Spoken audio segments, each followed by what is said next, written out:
کسی زمانے میں سیارہ ڈائجسٹ کے اندر تقسیم ہند کی قبر کی کہانی چھپی تھی کہ قبر کھودتے کھودتے ساتھ والی قبر کھل گئی، تو لوگوں نے دیکھا کہ کفن بھی میلا نہیں ہوا۔ شوق اور جستجو کی چنگاریاں مزید روشن ہوئیں اور ایک اینٹ گری تھی تو دوسری اینٹ خود نکال دی، تو دیکھا کہ اندر تازہ گلاب کھلے ہوئے ہیں۔ خیر قبر کو بند کیا اور جستجو پیدا ہوئی کہ ہم دیکھیں یہ شخص تھا کون اور اس کی نیکی معلوم کریں تاکہ ہم بھی اس صالحیت کے ماحول میں اپنے آپ کو ڈھال کر کے یہ سعادت پا سکیں۔ تو خیر تلاش کرتے ہوئے اس کی بیوہ مل گئی جو بہت بوڑھی ہو چکی تھی، تو لوگ اس کے پاس گئے کہ تیرے شوہر کی قبر یوں کھل گئی اور ہم نے یہ منظر دیکھا، تو تم بتا سکتی ہو کہ وہ کون سا نیک عمل کرتا تھا؟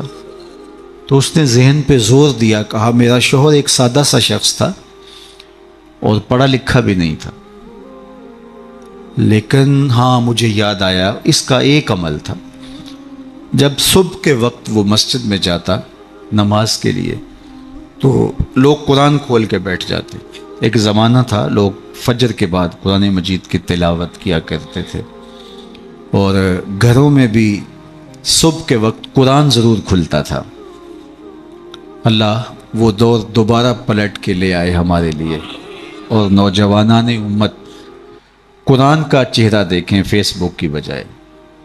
تو وہ ایک زمانہ تھا، تو جب سارے لوگ قرآن کھول کے بیٹھ جاتے تو اسے بڑی تکلیف ہوتی کہ کاش میں بھی قرآن پڑھا ہوتا، تو یہ بوجھل قدموں سے گھر پلٹتا اور طاق پہ رکھے ہوئے قرآن مجید کے نسخے کو اتارتا، کھولتا، چومتا، پڑھنا تو آتا نہیں تھا، تو ایک ایک سطر پہ انگلی پھیرتا اور کہتا مالک مجھے پتہ نہیں کیا لکھا ہے، جو لکھا ہے حق لکھا ہے۔ پھر دوسری سطر پہ انگلی رکھتا اور کہتا مالک یہ بھی سچ لکھا ہے۔ پھر تیسری سطر پہ انگلی لے آتا، کہتا مالک یہ بھی سچ لکھا ہے۔ تو اس طرح انگلی پھیرتا چلا جاتا اور یہ کہتا چلا جاتا مالک یہ بھی سچ ہے، یہ بھی سچ ہے، یہ بھی سچ ہے، یہ بھی سچ ہے۔ تو شاید اس کی قبر میں جو چراغاں ہوا ہے، اس کی قبر میں خوشبو پھیلی ہے، گلابوں کا موسم تم نے دیکھا ہے، تو قرآن سے محبت کی اس کے سبب ہوا ہے۔ یار جو قرآن مجید کو پڑھنا بھی نہ جانتا ہو، اس کی زیارت کر کے اس اذعان اور یقین کے ساتھ انگلی رکھ کے کہے کہ یہ اللہ کا سچا کلام ہے، تو اس کی قبر میں خوشبوئیں پھیل جاتی ہیں، اور جس نے ساری زندگی قرآن کی خدمت کی ہو اللہ اس کو کتنی رحمتوں سے نوازے گا اور کتنی کرم نوازیاں اللہ اس کا مقسوم کرے گا۔ ابھی حضرت کی عمر کے حوالے سے بات ہو رہی تھی، تو مجھے امام ابو نعیم الاصفہانی سے ایک روایت جو انہوں نے حلیہ میں بیان کی کہ جو شخص 70 سال کی عمر میں انتقال کرتا ہے اللہ اس کے بڑھاپے کا حیا کرتے بغیر حساب کے جنت عطا کرتا ہے، اور جو 80 سال کی عمر میں انتقال کرتا ہے اللہ اسے حق شفاعت بھی عطا کرتا ہے، اپنے خاندان کے کتنے لوگوں کی سفارش کر کے انہیں جنت میں لے جائے گا۔ اس لیے ہمارے دین میں بوڑھوں کی عمر کی کثرت کی وجہ سے تکریم کرنے کی تلقین کی گئی ہے، اور ہمارے صوفیہ فرماتے ہیں کہ بڑے کی تعظیم اس لیے کرو کہ اس کی نیکیاں زیادہ ہیں، اور چھوٹے کو اس نظر سے دیکھو کہ اس کے گناہ کم ہیں۔ جب ہم یہ دیکھنا شروع کر دیں گے اور اس طرح سے سوچنا شروع کر دیں گے تو پھر ہمیں کسی شخص میں پاپ اور عیب دکھائی نہیں دیں گے۔ ہمارا مطمع نظر، ہمارا انداز نگاہ یہ ہے کہ ہم دوسروں کی طرف عیب کی نسبت کرتے ہیں اور سمجھتے ہیں کہ ہم دودھ کے دھلے ہوئے ہیں، جبکہ کسی کی طرف انگلی اٹھانے سے قبل یہ سوچنا چاہیے کہ باقی ساری انگلیاں اپنی طرف اٹھ رہی ہیں۔ تو اپنے آپ کو ستھرا بتانے کی بجائے لوگوں کو اس نظر سے دیکھو کہ وہ پاک ہیں، اور اللہ تعالیٰ نے بالخصوص جو میں نے عرض کیا یہ بات ضمناً آ گئی کہ بڑھاپے کا حیا کیا ہے۔ حضرت بایزید بسطامی کی 72 سال کی عمر میں ان کا وصال ہوا، تو جب قبر میں گئے تو بعد میں کسی کو خواب میں ملے تو اس نے کہا کہ سناؤ کیا ماجرا ہوا؟ کہا میرے مالک نے مجھے جب حاضر ہوا تو کہا اے بوڑھے بتا میرے پاس کیا لے کر آیا ہے؟ تو میں نے کہا مالک بادشاہوں کی چوکھٹ پہ جب فقیر آئیں تو شہنشاہ یہ تو نہیں پوچھا کرتے کیا لے کر آئے ہو، فقیروں کو تو یہی پوچھا جاتا ہے کیا لینے آئے ہو، میں تیری رحمت کا سوالی بن کے آیا ہوں۔ اللہ نے بغیر حساب کے میری مغفرت فرما، میری بخشش فرما دی۔ اور جنہوں نے اپنی زندگیاں راہ دین پہ گزاری ہوں، حضرت سیدنا عمر رضی اللہ تعالیٰ عنہ فرماتے ہیں کہ آقا کریم علیہ السلام نے ارشاد فرمایا کہ جس شخص کے مرنے کے بعد 4 لوگوں نے اس کی اچھائی کی گواہی دے دی وہ جنتی ہے۔ 4 لوگوں نے کہا یہ بہت اچھا شخص تھا۔ تو حضرت عمر کہتے ہیں میں نے عرض کی یا رسول اللہ صلی اللہ علیہ وسلم اگر کسی کے پاس 4 گواہ نہ ہوں 3 گواہ ہوں تو آقا کریم نے فرمایا وہ بھی جنتی ہے۔ حضرت عمر فرماتے ہیں کہ میں نے عرض کی یا رسول اللہ صلی اللہ علیہ وسلم اگر کسی کے پاس 3 گواہ بھی نہ ہو 2 گواہ ہوں تو آقا کریم نے اس کے لیے بھی یہی بشارت دی۔ حضرت عمر فرمایا کرتے تھے ایک کے بارے میں نے پوچھا نہیں حضور نے بتایا نہیں، تو جس کو 2 گواہ بھی مل گئے اچھائی کے کہ وہ صالح تھا وہ نیک تھا تو اس کے لیے جنت کے در کشادہ ہیں، اور جس کی نیکی کی، جس کے تقوی کی، جس کی خدمت قرآن کی زمانہ گواہی دے تو بتاؤ اللہ کتنی ناز برداریاں کرے گا۔ جانا تو سب نہیں ہے، یہاں کسی نے بیٹھ نہیں رہنا، 100 سال بھی جئیں گے تو یہاں سے رخصت ہونا پڑے گا۔ کج کلاہوں نے بھی شہنشاہوں نے بھی یہاں سے رخصت ہونا ہے، جن کا طوطی بولتا ہے، جن کے نقارے بجتے ہیں وہ بھی یہاں نہیں بیٹھ رہیں گے۔ موت ہے ہنگامہ آرا کلزم خاموش میں، ڈوب جاتے ہیں سفینے موج کی آغوش میں۔ یہاں بڑے بڑے پہلوان، بڑے بڑے کج کلا اور شہنشاہ باقی نہ رہے۔ کسی نے دیکھا مقدونیہ میں ایک بوڑھی عورت ایک قبر پہ بیٹھی ہے، تو کہا کہ یہاں کیا کر رہی ہو؟ کہا یہاں میرا بیٹا سکندر دفن ہے۔ اس نے کہا کہ بڑھیا یہاں کئی سکندر آئے اور چلے گئے، تو یہ دنیا یہاں کسی نے نہیں بیٹھ رہنا، سب نے چلے جانا ہے، لیکن جانے کے انداز بھی نرالے ہوتے ہیں۔ ایک وہ ہوتے ہیں کہ جب جاتے ہیں تو لوگ کہتے ہیں خس کم جہاں پاک جان چھوٹی، اور بہت بات لوگ کریں گے اور مروتاً کچھ کہیں گے بھی، تو بعض کہتے ہیں جی ساڑھے نال تے چنگائی سی، مطلب کیا ہے کہ وہ اچھا آدمی نہیں تھا، سر میرے ساتھ اس نے زیادتی نہیں کی، ہمارے ساتھ تو اچھا ہی تھا۔ تو وہ کیسا شخص ہے کہ جس کے بارے میں اچھائی کے لفظ بولنے کے لیے بھی لفظوں کو تراشنا پڑے کہ لوگ کہیں کہ یہ غلط بیانی کر رہا ہے، اور وہ کتنا خوش نصیب ہے کہ جس کی تعریف کرتے ہوئے بے جھجک لفظ بولنے سے جو ہے وہ انسان شرمندگی محسوس نہ کرے کہ اس کی زندگی اس طہارت میں، اس پاکیزگی میں، اس عفت میں بسر ہوئی کہ اس نے ساری زندگی راہ خدا میں زندگی گزار دی۔ تو جاتے سبھی ہیں لیکن کسی کا جانا سرخروئی کا جانا ہوتا ہے۔ موت کسی کے لیے بھیانک خواب ہوتا ہے اور کسی کے لیے یہ خوشگوار اور خوبصورت انداز ہوتا ہے، وصل حبیب کا ذریعہ ہوتا ہے۔ حضرت بلال حبشی رضی اللہ تعالی عنہ کا جب وقت آخر آتا ہے تو آپ کی زوجہ آپ کے سرہانے بیٹھی تھی، جو ہی سانس ٹوٹنے لگی تو اس نے کہا واہ حسرتا ہو، ہائے افسوس میرا شوہر مجھ سے جدا ہو رہا ہے۔ تو حضرت بلال حبشی نے پلٹ کے دیکھا اور اپنی زوجہ سے کہا یہ تم کیا بول رہی ہو؟ کہا ہاں آپ مجھ سے جدا ہو رہے ہیں۔ فرمایا یہ حسرت برے لمحے نہیں ہے، یہ دکھ کی کہانی نہیں ہے، بلکہ میں تو اپنے آقا محمد عربی سے ملنے جا رہا ہوں۔ تو یہ وصل محبوب کا ذریعہ ہے۔ حضرت یعقوب علیہ السلام، حضرت ابراہیم علیہ السلام کے پاس جب ملک الموت آئے اللہ کی طرف سے پیغام لے کر کے، تو انہوں نے کہا کہ میں قبض روح کے لیے آیا ہوں۔ حضرت خلیل نے کہا کہ عجیب بات ہے، میرا رب مجھے اپنا خلیل بھی کہتا ہے، خلیل کہتے ہیں گوڑے یار کو، تو میرا رب مجھے اپنا خلیل بھی قرار دیتا ہے، اور کیا کوئی یار بھی یار کی موت چاہتا ہے؟ اور تمہیں قبض روح کے لیے بھیجا؟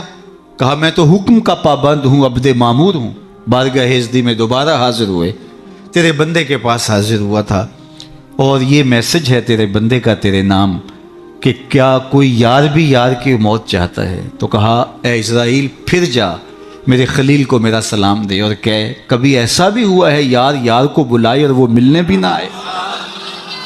تو روح بے چین ہو گئی، کہا دیر نہ کر جلدی قبض کر لے۔ تو یہ تو اس لمحے کے انتظار میں ہوتے ہیں، موت میں فرق ہوتا ہے. رومی نے بڑی خوبصورت مثال سے دونوں اموات کا ذکر کیا ہے. اس شخص کی کہانی جو اس دنیا میں عیش و عشرت کر کے آخرت کو بھول جاتا ہے، اور اس شخص کی کہانی جس کا مطمع نظر آخرت ہوتی ہے اور وہ اس دنیا کو آخرت کے لیے گزارتا ہے، چونکہ یہ آخرت کی کھیتی ہے. یہ بوائی کا موسم ہے، آخرت کٹائی کا موسم ہے.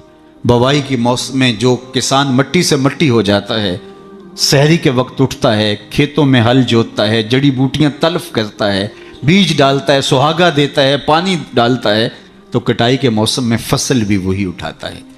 اور جو بوائی کے موسم میں کلف لگے لباس پہن کے گھومتا ہے، آوارگی کرتا ہے، سحری کے وقت اٹھ نہیں پاتا، کھیتوں کو جاتا نہیں، جڑی بوٹیاں تلف نہیں کرتا، تو کٹائی کے موسم کے اندر اس کے ہاتھ کچھ نہیں آتا.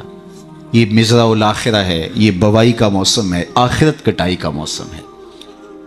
تو جس نے اس زندگی کو آخرت کے لیے گزارا اور دیکھا کہ میں اس دنیا پہ آیا کیوں ہوں، مقصد زندگی کیا تھا، مقصود زیست کیا تھا، کیوں اس دنیا پہ میں آیا ہوں، تو وہی سرخرو اور کامیاب ہے. رومی کا انداز تمثیل کا ہے اور وہ سادہ لفظوں میں بات کرتے ہیں، روح تک اتر جاتی ہے. اور یہ ان کو اللہ نے ملکہ عطا کیا ہے. اور یہی کمال ہوتا ہے. یہ نہیں ہے کہ 3 گھنٹے کی تقریر ہو اور نتیجہ کچھ بھی نہ نکلے. بات یہ ہے کہ آپ بات کریں لیکن بات روح میں کھبتی چلی جائے، لہو خورشید کا ٹپکے اگر ذرے کا جگر چیرے. تو حضرت رومی کو یہ فن آتا ہے. وہ سوز و ساز کی کائنات کا بادشاہ، اور وہ تمثیل سے بہت ادق اور دقیق مسائل سمجھانے کا فن جاننے والا اس بہت بڑی حقیقت کو ایک مثال سے سمجھاتے ہیں.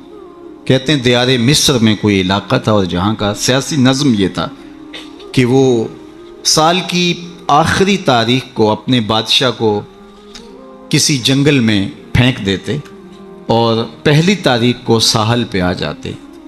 سب سے پہلے ان کے ساحل پہ جو شخص آتا اس کو اپنا بادشاہ مان لیتے. کہیں جمہوری طریقہ ہوتا ہے، کہیں صدارتی نظم ہوتا ہے، ان کا نظام یہ تھا رکھا تھا.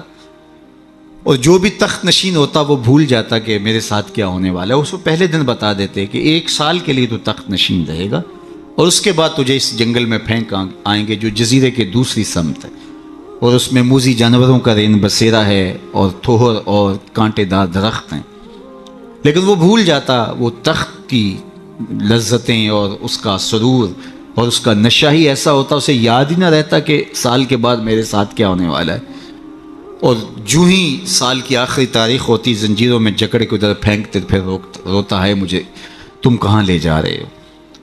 ایک مرتبہ وہ اپنا پرانا بادشاہ پھینک کر کے نیا بادشاہ لینے ساحل پہ آئے تو جو شخص سب سے پہلے ساحل پہ اترا وہ تاجر شخص تھا. اس کے گلے میں پھولوں کے ہار ڈالے، گارڈ آف آنر پیش کیا. اس نے کہا یہ کیا ہے میرے لیے؟ کہا کہ یہ ہمارا دستور ہے، ہم سال کی پہلی تاریخ کو یہاں سے حکمران لیتے ہیں اور آخری تاریخ کو دوسری جانب پھینک آتے ہیں. اس نے کہا اتنا بھیانک انجام ہے تو میں تمہارا بادشاہ بننے کے لیے تیار نہیں. اس نے کہا تو چاہے نہ چاہے باندھ کے بھی تخت پہ بٹھانا پڑا، یہ ہمارا ضابطہ ہے. عجیب کہانی. اس نے کہا میں تو تاجرانہ غرض سے آیا ہوں، میں تو کوئی امور سلطنت اور سیاست سے آگاہ ہی نہیں ہوں. اس نے کہا ہمارے بندے لگے قوانین ہیں، اس کے ساتھ آپ نے کام کرنا ہوگا. اور اس نے کہا ہر صورت میں جو ہے وہ تجھے یہ کرنا پڑے گا. پھنس گیا. اس نے کہا اچھا مجھے یہ بتاؤ کہ سال بھر میری بات تو مانو گے؟ انہوں نے کہا ہاں آپ حکمران ہیں لیکن آپ قوانین میں تحریف نہیں کر سکتے، ترمیم نہیں کر سکتے، تبدیلی نہیں کر سکتے. البتہ آپ کے انتظامی امور ماننے کے لیے ہم پابند ہیں. اس نے کہا ٹھیک ہے کوئی بات نہیں. تخت پہ بیٹھ گیا. رومی لکھتے ہیں کہ جو بھی تخت پہ بیٹھتا اور بغیر کسی محنت کے، بغیر کمپین چلائے، بغیر الیکشن لڑے تو وہ تو پھر بھول جاتا خوشی سے اور عیش و عشرت کرتا. لیکن یہ پہلا شخص تھا جب تخت نشین ہوا تو اس نے کہا بلدیہ کے ملازمین بلائے جائیں. بلائے گئے. کہا جاؤ اس جنگل میں جہاں بادشاہوں کو پھینک کے آتے ہو وہاں کے کانٹے اور جھاڑیاں کاٹو. اور پولیس کے کمانڈوز بلائے. کہا جاؤ وہاں جا کے جو موذی جانور ہیں ان کو قتل کر دو. معمار بلائے. کہا جا کے وہاں خوبصورت محل بناؤ. مالی بلائے. وہاں جا کے باغ لگاؤ، پھل لگاؤ، پھولدار، سایہ دار، ثمردار درخت لگاؤ. حکومتی مشینری، پوری حکومتی مشینری، اس باغ کے کانٹے دار درخت کٹوانے، وہاں کے موذی جانور قتل کروانے، اور وہاں کنویں کھدوانے، محل بنوانے اور پھلدار پھولدار سایہ دار درخت لگانے میں صرف کر دی۔ جب سال کی آخری تاریخ ہوئی تو وہ جنگل جہاں بادشاہوں کو پھینکا کرتے تھے وہ جنگل نہیں رہا تھا، وہ ایک باغ بن چکا تھا۔ اور یہ زنجیریں لے کر آئے تو اس نے کہا مجھے زنجیریں نہ پہناؤ، میں خود چل کے جانے کے لیے تیار۔ اس لیے اس تخت پر بیٹھ کر کے وہ اپنے لشکر بھیج کے وہاں کے کانٹے، وہاں کے تھوہر، وہاں کے موذی جانور، وہاں کے خطرناک جانور جن کا وہاں رین بسیرا تھا ان کو کاٹتا رہا، قتل کرواتا رہا۔ تو اس نے کہا کہ میں خود چل کے جانے کے لیے تیار ہوں۔ رومی کہتے ہیں جو کافر ہے وہ دنیا کے تخت پہ، جو فاسق اور بدکار ہے وہ دنیا کے تخت پہ موج کرتا ہے، اور جب وقت آخر آتا ہے تو اس کو جب زنجیروں میں جکڑ کے لے جانا چاہتے ہیں فرشتے تو وہ کہتا ہائے مجھے کدھر لے جا رہے ہو۔ اور بندہ مومن، بندہ صالح اس دنیا کے تخت پہ آرام سے نہیں بیٹھتا، یہاں بیٹھ کے اپنے اعمال کے لشکر بھیج بھیج کے قبر کے کیڑے مکوڑے ختم کرواتا رہتا ہے، وہاں باغ لگواتا رہتا ہے، اور پھر جب وہ اس دنیا سے رخصت ہوتا ہے تو وہ کیڑے مکوڑوں کا گھر نہیں رہتا بلکہ روضۃ من ریاض الجنہ بن چکی ہوتی۔ اور وہ کہتا ہے دیر نہ کرو مجھے جلدی لے جاؤ، میں خود چل کے جانے کے لیے تیار ہوں۔ ربعی بن حراش ساری زندگی ہنسے نہیں، فرماتے تھے کیا خبر میرا انجام کیا ہوگا۔ جب تک یہ یقین نہ ہو کہ میرا انجام کیا، اتنی دیر تک دھڑکا لگا رہے، ڈر لگا رہے۔ یہ مسلمان کی زندگی ہے، مومن کی زندگی ہے۔ ابھی ملیکہ فرماتے ہیں کہ میں 30 اصحاب رسول سے ملا ہوں، بخاری کتاب الایمان اٹھائیے، 30 اصحاب رسول سے ملا ہوں، اور ہر ایک اپنی آخرت کے بارے میں سخت فکر مند تھا۔ ہم تو 4 نمازیں پڑھ لیں تو ہم سمجھتے ہیں کہ ہمارے جیسا زمانے میں کوئی نہیں، اور بے نمازیوں کو حقیر جاننے لگ جاتے ہیں۔ 30 اصحاب سے ملاقات ہوئی ہے اور یہ ڈرتے رہتے تھے کہ میرا انجام، رنگا رنگ سہیلیاں پرن کڑے پر پریا اس نہ جانیے جس دا توڑ چے۔ انما الاعمال بالخواتیم، اعمال کا دار و مدار حسن خاتمہ پہ ہے، جس کا اخیر ٹھیک ہو گیا۔ ورنہ کتنے لوگ ہیں کہ زندگی ساری اچھی، انجام بخیر نہیں ہو۔ ہمارے سامنے بلعام بن باورا کی مثال موجود، بنی اسرائیل کا مستجاب الدعوات ولی تھا، ہاتھ پھیلا کے دعا مانگتا تو ہاتھ منہ پہ بعد میں پھیرتا، قبولیت پہلے ہو جاتی۔ لیکن پھر اسی کے بارے میں قرآن نے کہا نا مَثَلُهُ كَمَثَلِ الْكَلْبِ، اس کی مثال کتے کی مثال، زبان لٹک گئی، زمین چاٹتا تھا، نبی کے خلاف ہاتھ اٹھا دیے، سمجھا میں مقبول بارگاہ ہو گیا۔ اللہ اکبر، انجام ٹھیک نہیں ہوا۔ اس لیے میاں صاحب بولے پڑھنے اتے مان کرینا تے نہ آکھی میں پڑھیا، او جبار کہار صداوے متا روڑ دے وے دودھ کڑیا۔ جب تک انجام بخیر نہ ہو، بایزید بستامی سے ایک بڑھیا نے کہا تھا کہ میرے گدھے کی 2 مچھی ہے یا آپ کی داڑھی اچھی ہے؟ کہا فی الحال نہیں بتا سکتا، یہ تو مرنے کے بعد ہی بتا سکتا ہوں۔ تو جب تک انجام بخیر نہ ہو اللہ سے دعا مانگے کہ اللہ خاتمہ ایمان پہ کرے۔ ساری زندگی دین کی راہوں کے مسافر رہیں، اور جب سانس ٹوٹ رہی ہو محمد عربی کا کلمہ زبان پہ جاری، آخری قول کلمہ طیبہ کا ہو ہمارے لبوں کے اوپر۔ ربی بن حراش ساری زندگی مسکرائے نہیں، فرماتے تھے کیا خبر انجام کیا ہوگا۔ اللہ اکبر۔ خیر وقت آخر تو آنا ہی تھا، تو جب آخری وقت آیا تو ان کے بھائی ربی بن حراش نے کہا جاؤ، غسال کو بلا کے کہا میرے بھائی کو غسل دو۔ تو وہ غسل دینے داخل ہوا تو فوراً باہر آ گیا۔ اتنی جلدی؟ کہا یار تیرا بھائی بڑا عجیب ہے۔ کہا ہوا کیا؟ کہا نحنو نغتسلہ وہو یتبسم، ہم اسے غسل دیتے ہیں اور یہ آگے سے مسکرا رہا۔ اقبال نے کہا تھا نا نشان مرد مومن باتو گوئم، چوں مرگ آئے تبسم بر لب اوست۔ آ تجھے اللہ کے بندے کی نشانی بتاؤں، جب موت آتی ہے تو اس کی پیشانی پہ ندامت کا پسینہ نہیں ہوتا، اس کے لبوں پہ کامیابی کی مسکراہٹ پھیل جاتی۔ کہا یا تیرا بھائی بڑا عجیب ہے، نحنو نغتسلہ وہو یتبسم، ہم اسے غسل دیتے ہیں وہ آگے سے مسکراتا ہے۔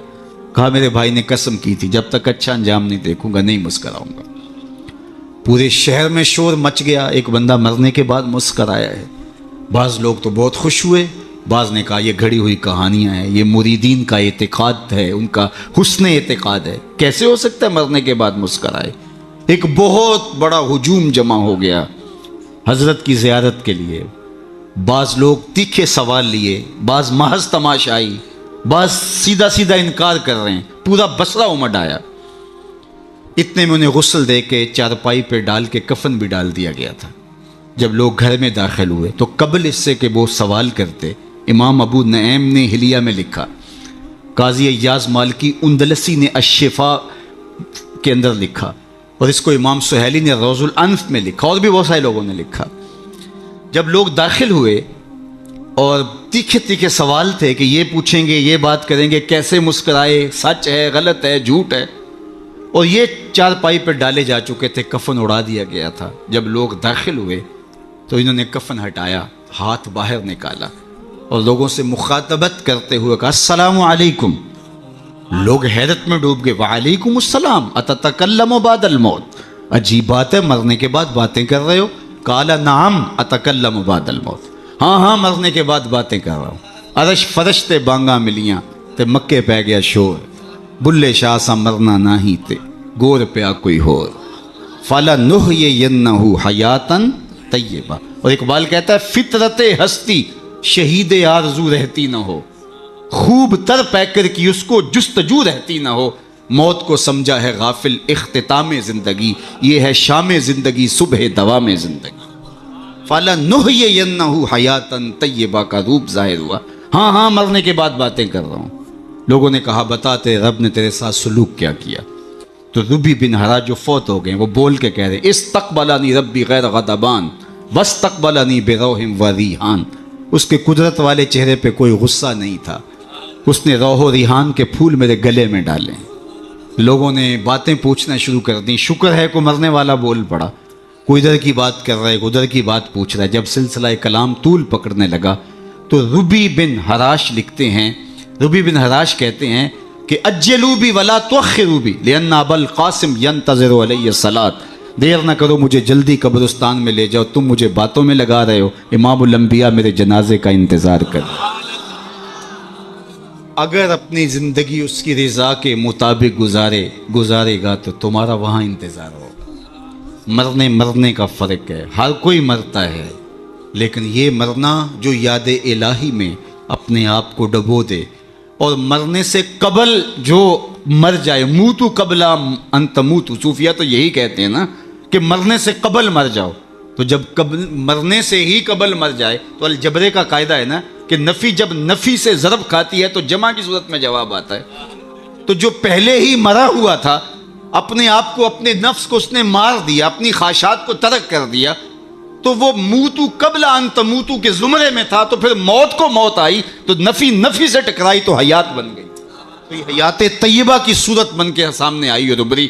اس لیے اللہ والے قبروں میں جا کر بھی جو ہے وہ ایک حیات طیبہ اور ایک زندگی، پاکیزہ زندگی کا نور پاتے ہیں، اور اللہ تعالیٰ ان کے ذریعے سے لوگوں کی فیض رسانی کا سامان کرتا ہے، ورنہ دنیا کے اوپر آئے، آ کے چلے گئے، آج ان کا نام و نشان بھی نہیں ہے۔ جن کے طوطی بولتے تھے، نقارے بجتے تھے، آل ساسان 3150 سال ایران پہ حکومت کرتے رہے، آج آل ساسان کا دنیا نام بھی نہیں جانتی۔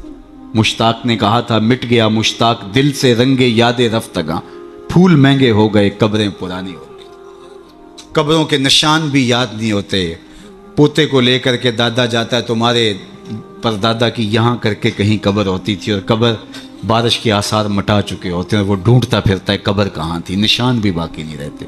لیکن جنہوں نے اپنی زندگیاں اللہ کے نام پہ گزاری ہوتی ہیں، دیکھیے ہزار سال بیت گئے، آج بھی ان کی قبر پہ چراغاں ہو رہا ہے۔ کیسی رونقیں اور کیسی تازگیاں اور کیسی فرحتیں۔ آپ لاہور جاتے ہیں نا تو راوی کے اس پار جہانگیر کا مقبرہ ہے، وہاں دن کو جائیں یا شام کو آپ کو حسرتیں برستی دکھائی دیں۔ اب ایک پارک بن گیا جس کے دم سے تھوڑی سی رونق ہے، لیکن احاطہ مزار پہ اگر آپ جائیں تو وہاں آپ کو قرآن پڑھنے والے لوگ موجود نہیں ملیں گے، تاش کھیلنے والی ٹولیاں بیٹھی نظر آئیں گی، وہاں آپ کو تازہ گلاب نہیں ملیں گے، وہاں آپ کو جانوروں کی بینٹیں پڑی ہوئی نظر آئیں گی۔ وہ مطلق العنان حکمران بر صغیر پاک و ہند کا آج حسرت نے برس. بالکل اس کے ساتھ ملکہ نور جہاں کا مقبرہ ہے. جب بادشاہ تخت پہ بیٹھتا تھا تو ملکہ پیچھے بیٹھتی تھی، اور بادشاہ کا فیصلہ اسے کوئی پسند نہیں ہوتا تو پیچھے سے کمر ٹھونکتی، بادشاہ فیصلہ تبدیل کر دیتا. جس کے اشارہ ابرو پر ہندوستان کی تقدیر کے فیصلے لکھے تھے، نیچے اندھیرے میں اس کی بھی قبر ہے. اور ان کی اپنی بیٹی زیب النساء کا شعر لوح مزار پہ کندہ ہے: بر مزار ماں غریباں نہ چراغ نہ گلے، نہ پرے پروانہ سوزت نہ صدائے بلبلے. ہم غریبوں کی قبر پہ نہ کوئی چراغ جلانے آئے گا، نہ کوئی پھول ڈالنے. آج غریب بنے ہیں. جو بر صغیر کی پوری راجدھانی کے مالک تھے آج غریب بنے. بر مزار ماں غریباں، یہ شہزادی کا شعر ہے. بر مزار ماں غریباں نہ چراغ نہ گلے، نہ پرے پروانہ سوزت نہ صدائے بلبلے. نہ بلبل گیت گانے آتا ہے اور نہ پروانہ پر جلانے آتا ہے. یہ میں بادشاہوں کی کہانی سنا رہا ہوں. یہ راوی کے اس پار کی کہانی ہے. اب راوی کا پل پار کر جائیں. ایک لوح مزار ادھر بھی ہے. یہاں تو لکھا ہے بر مزار ماں غریباں نہ چراغ نہ گلے، اور وہاں لکھا ہے گنج بخش فیض عالم مظہر نور خدا، نا کساں را پیر کامل کاملاں را رہنما. اب میں نے اور آپ نے دیکھنا ہے ہم کس زمرے میں آنا ہے، کن کے ساتھ جڑنا ہے، کن سے وابستگی اختیار کرنی ہے، کس دائرے میں آنا ہے. سلطنت روم کا شہنشاہ، اس دور کی سپر طاقت. لیکن اگر میں آپ سے پوچھوں جس زمانے میں میرے حضور آئے تھے اس زمانے کے خاقان کا نام کیا ہے، تو آپ میں سے کوئی بتا سکتا ہے؟ میں علماء کو چھوڑتا ہوں، تاریخ کا گہرا مطالعہ کسی کا ہو تو الگ بات ہے.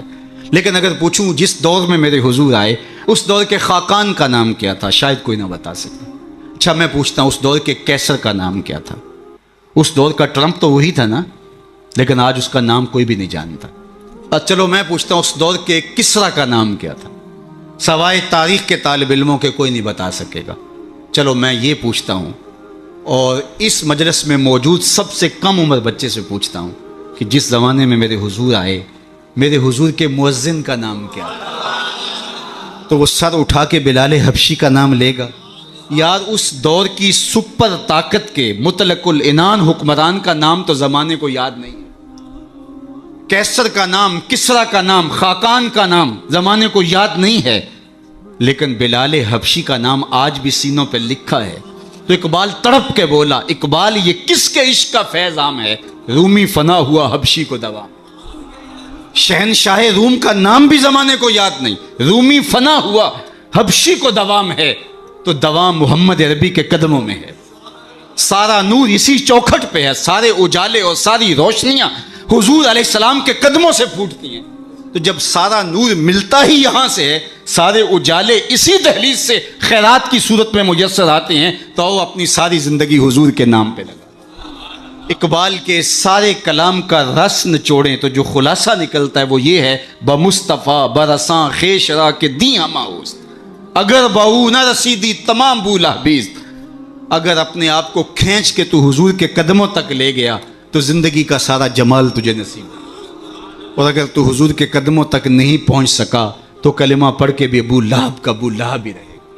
آئیے میں اور آپ اپنے آپ کو کھینچ کے حضور کی چوکھٹ پہ لے آئیں، حضور کی دہلیز پہ لے آئیں. ہمارے یہ سادات، یہ علماء، یہ پیران عظام، یہ بزرگان دین اسی پیغام کو لے کر کے میدان عمل میں موجود ہیں. اپنی زندگیاں انہوں نے اسی لیے وقف کی ہیں کہ لوگوں کو حضور سے جوڑا جائے، حضور سے وابستگی، آقا کریم سے دل بستگی، حضور سے تعلق خاطر قلبی ربط پیدا ہو جائے. اور یہ جتنا مضبوط ہوگا زندگی اس قدر ہی جمال پرور ہوتی چلی جائے گی. اللہ جل شانہ اپنی خاص عنایات کا حظ وافر اس آستان نور پہ شامل فرمائے، اور ہمارے قبلہ شاہ صاحب زیدہ مجدہو کو، ان کے برادران کو، ان کے خاندان کے جملہ افراد کو والد گرامی کے سائے کے اٹھ جانے سے جو کمی پیدا ہوئی، واقعہ ہوئی، اللہ اس پر انہیں توفیق صبر دے. ویسے تو والدین کی روحانیت ہمیشہ اولاد کے سر پہ رہتی ہے، اور ان کی برکتیں ہمیشہ اولاد کو نصیب ہوتی ہیں. اور اولاد اگر صالح ہو تو ماں باپ کو ان کی برکتیں جو ہے وہ نصیب ہوتی ہیں. جو 3 چیزیں چھوڑ کر جاتا ہے کوئی شخص، جو خاص طور پہ ایک حدیث میں آئی، اس میں وَوَلَدٌ صَالِحٌ يَدْعُو لَهُ، وہ اولاد ہے جو ماں باپ کے لیے دعائیں کرتی ہے. تو مجھے بتاؤ وہ والد کتنا خوش نصیب ہے جو اس مسجد کے قرب میں لیٹا ہوا ہے، کہ جن کی اولاد اور ان کے ماننے والے ان کے لیے دعاؤں کے سلسلے کو کبھی رکنے نہیں دیتے، اور کس قدر ان کے لیے محبتوں کی خوشبو اور پیار کی مہک ہے جو پھیلتی رہے گی، اور ان کی قبر میں ان کے اپنے جو ہے وہ لے جائے ہوئے اعمال اور قرآن کی محبت اور حضور سے نسبی نسبت وہ ان کے لیے کافی ہے۔ لیکن یہ اولاد کی طرف سے تحفہ روزانہ پھولوں کی شکل میں، گجروں کی صورت میں اور دعاؤں کی شکل میں جو ان کو پہنچتا رہے گا، تو وہ کتنے آسودہ ہوں گے، کتنے خوش ہوں گے، اور برزخ کے جہان کے اندر جو ہے وہ اپنے دوسرے لوگوں کو کس طرح فخر سے کہہ رہے ہوں گے کہ یہ آج تحفہ میری اولاد نے مجھے بھیجا، یہ صبح کو بھی بھیجا تھا، دوپہر کو بھی بھیجا ہے، شام کو بھی بھیجیں گے، اور وہ وہاں بانٹتے رہیں گے اور نور و نکھت پھیلاتے رہیں گے۔ اس طرح اپنی اولادوں کو نیکی کی اور صالحیت کی راہوں پہ لگاؤ کہ مرنے کے بعد تمہاری قبر میں بھی چراغ ہوں، ورنہ ایسا نہ ہو کہ تمہاری اولاد تمہارا جنازہ بھی نہ پڑھ سکے۔ میں کتنے لوگوں کو جانتا ہوں جن کی اولاد نے اپنے ماں باپ کا جنازہ نہیں پڑھا۔ آپ کہیں گے یہ بہت بد قسمتی ہے، ہم نے تو نہیں سنا۔ ایسے لوگوں کو آپ بھی جانتے ہیں، یہ وہ لوگ ہیں جنہیں جنازہ آتا نہیں ہے، اور ساری زندگی لوگوں کے جنازوں میں رسماً کھڑے ہوتے ہیں، پھر ایک دن وہ رسم اپنے باپ اور اپنی ماں، اپنے بھائی، اپنی بیوی، اپنے بچوں کے لیے بھی ادا کرنا پڑتی ہے۔ اور مجھے بتاؤ وہ شخص کتنا بدبخت ہوگا کہ جو اپنے باپ یا اپنی ماں کے جنازے پہ کھڑا ہو جنازہ نہیں پڑھ پاتا، رسماً کھڑا ہے دکھلاوے کے لیے، اور وہ کتنا خوش نصیب باپ ہے جس کا جنازہ اس کا بیٹا پڑھا رہا ہے، جس کے لیے اس کا بیٹا دعائیں کر رہا ہے، اور اس کا بیٹا اس کے لیے سحری کے وقت اٹھ کے آنسو بہا کے مغفرت و بخشش اور غفران کی التجائیں اللہ کی بارگاہ میں پیش کر رہا ہے۔ تو اپنی اولادوں کو صالحیت کے سائے میں لاؤ، نیک لوگوں کی صحبت میں رکھو، پاک لوگوں کے پاس بیٹھنا اٹھنا سکھاؤ، ان کو دین کی تعلیم دلواؤ، اور ان کو اچھے کردار کا حامل بناؤ، تاکہ قبر میں بھی چراغاں رہے اور دنیا کے اندر بھی سکھ اور قرار اور تسکین نصیب ہو۔